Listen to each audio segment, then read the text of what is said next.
Hello, my name is Chris Oppenheimer, and today I'm going to share with you my coming out story on Real, Raw, and Authentic and what it was like for me. Hello, my name is Chris Oppenheimer, and this is Real, Raw, Authentic. And today I really wanted to talk to you about my coming out story. When I started Real, Raw, and Authentic, I thought at first it was going to be a podcast where I interviewed people. And as I started interviewing people, I realized I don't want to be just another podcast out there. It's as though everybody's starting a podcast, and I encourage it because it's time that we get to know people for who they are and what they're about. And even though that we've done 11 podcasts so far, I think it's very important for me moving forward to share a little bit about my story. And as I was watching Pride Month begin this month, and as it's played out, I really want to apologize to everyone because Pride to me isn't about drag shows and drinking and going out and partying. Pride to me is about being clear with who you are and being comfortable in your own skin. And that is why I want to share my story of coming out with you today. Because for many years, I was not comfortable in my own skin. In fact, I was about 8 years old when I first realized that I had an attraction to men. It was my math teacher in school in a little town called Altus, Oklahoma. Can't remember his name. I just remember he's cute, and I had a lot of pictures of him. And so when people ask me, when did I know? I knew as a small child. But I also knew growing up that me and my sister used to love watching a TV show called Saturday Night Live, back when Eddie Murphy and so many other comedians were on it. And there were many a night, a Saturday night, where me and my sister would dress up in my mom's clothing, and I'd have on high-heeled shoes, and I'd walk through the house. But never once did my family think I was gay, or maybe they did. But never once did my parents think that I needed to be a girl, or never did I once think that I wanted to be a girl. See, because what I learned as a small child is we've got to experience everything to know what we like. I like to put on the dresses and the heels and play and have fun with my sister, but it wasn't something that I wanted to do for a lifestyle. If people choose to do that, that's their choice. Let them be.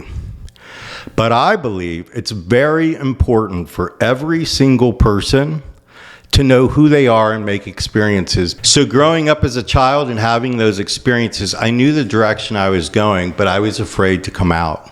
In fact, my father was in the military, and I remember building a mailbox with my father. And this guy was traveling down the street really, really fast. And my dad yelled out, "Slow down, you silly faggot." And as a small kid, knowing that that was the route that I was on, I no longer became myself around my family anymore. I closed up, and I started just kind of on my own journey of living separate lives. And how did that turn out as an adult? Well, eventually, my straight life ran into my gay life, and I just went down the road of drugs to hide from everybody. And it was in those dark moments that I realized who I really was and what I really wanted, and it no longer mattered what anybody else thought or said.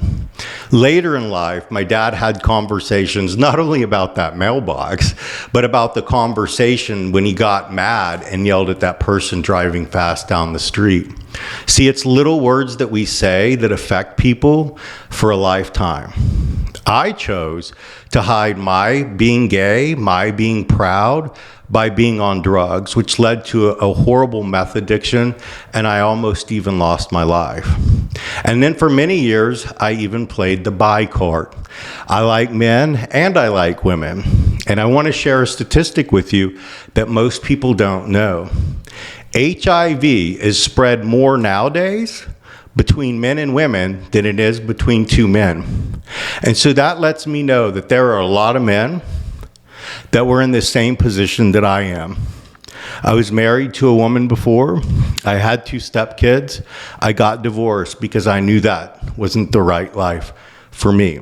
I know that a lot of people are going through a lot of tough times, but I want to let you know that pride to me is about being able to be yourself and who you are no matter what.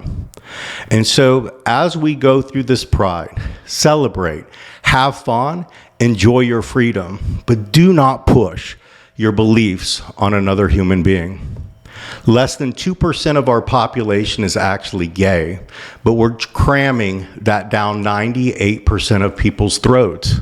That's not fair. We need to start living as human beings again under one flag, the United States of America, where we can all be free and have freedoms with one another.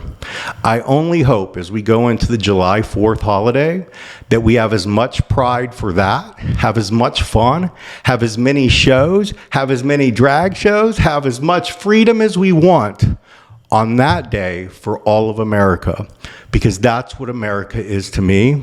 And so pride is something we should all have, but we should never force our agenda down another person's throat, because we're all going through something. And I hope that we all make the best choices for who we are to be in the world. May God bless you all, and I hope that you have a wonderful Pride Month.